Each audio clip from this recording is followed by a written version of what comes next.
You said earlier you can't walk down the street without getting laughed at. I couldn't. Can now. Okay.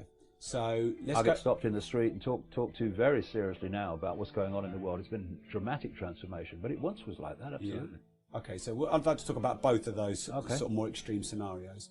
So at first when that happened, how did it make you feel, and how did you deal with it and cope with it and carry on doing your work despite all this ridicule? Something inside of me told me this was leading somewhere, and that if I kept going, then that somewhere would emerge. And when you go through the level of ridicule that I did in the early mid-90s, one of two things happens. Either it destroys you and you withdraw from the world, or you let go of the prison that most people live in, which is the fear of what other people think. Most people are not living their lives. They're not living who they are. They're living what they think others think they should be. And therefore, they're living a lie. They're living someone else's version of them. What happened to me as a result of that massive ridicule is that I let go of the fear of what other people thought. And when you do that, it's indescribable what that does, because no more mental gymnastics before you open your mouth. What do I say here? You don't know. Hello? Hello, darling. Yeah, I'm in the middle of an interview. Would you like to be part of it?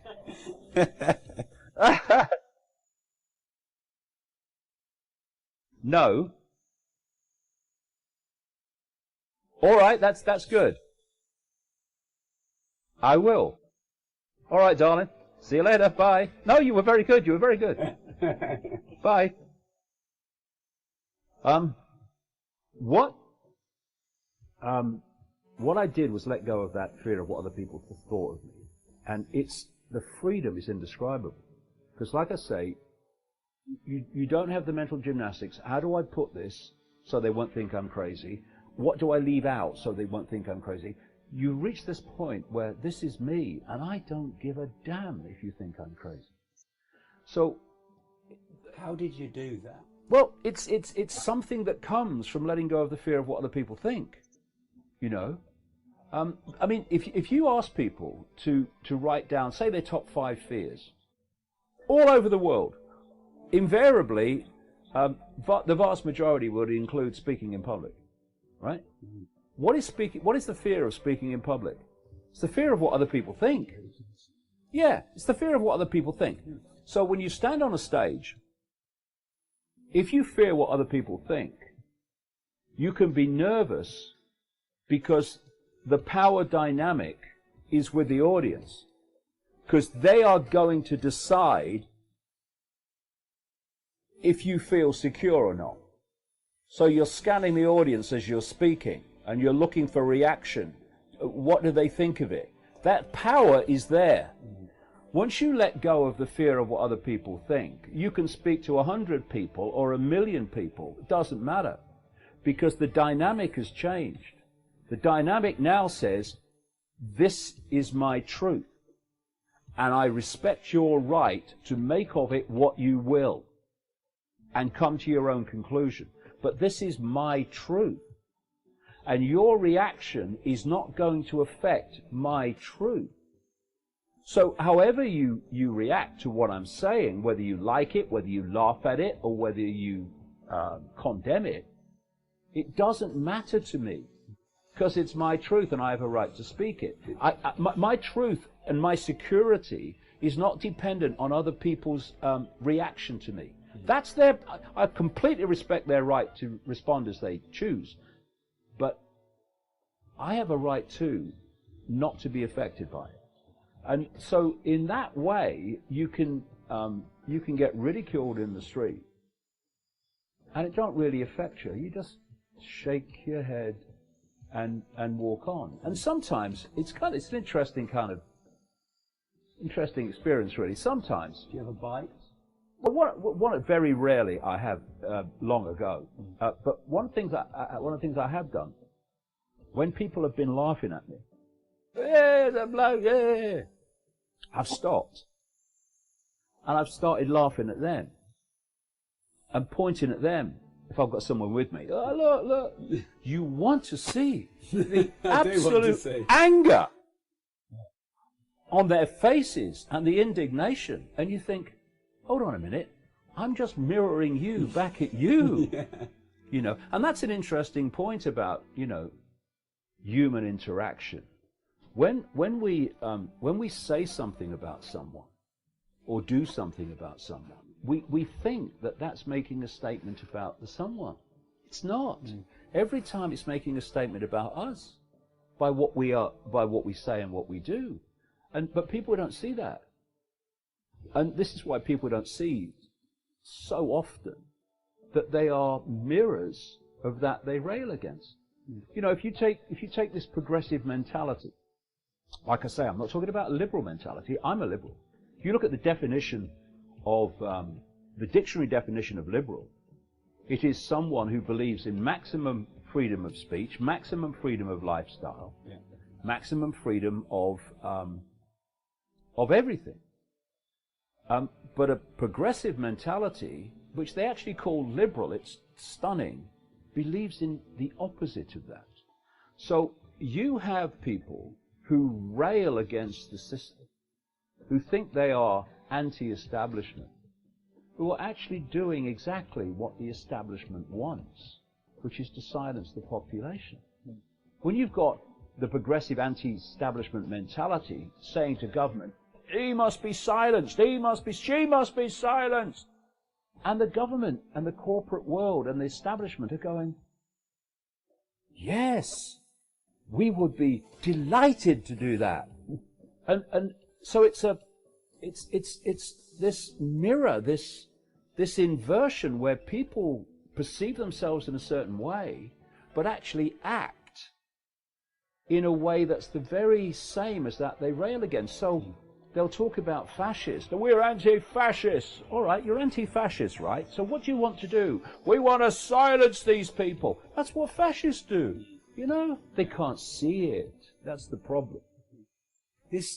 I've gone through this struggle in my life, David, a little bit, where when I was young, I was very overweight, and I didn't really feel like I fit in, and I was a bit slow on being liked, and that seemed to build a bit of a need in me to be liked, which I started overcompensating for, you know, as I grew up. I understand that. And I think it's only been the last few years I've really started to go, you know, this is me, this is who I am.